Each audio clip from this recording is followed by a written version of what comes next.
Begin by opening the applications on your Galaxy Watch. The PPT controller should be pre-installed. Once you open this, it will ask you to connect.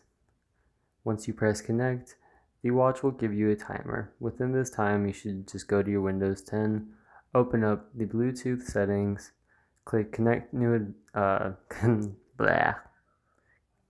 connect new device. It will ask you for a PIN. It will either give you a pre-existing PIN that you just enter in on your watch or confirm, or it will give you the option to create a new PIN such as 1234 on your laptop that you will then input into your watch as so.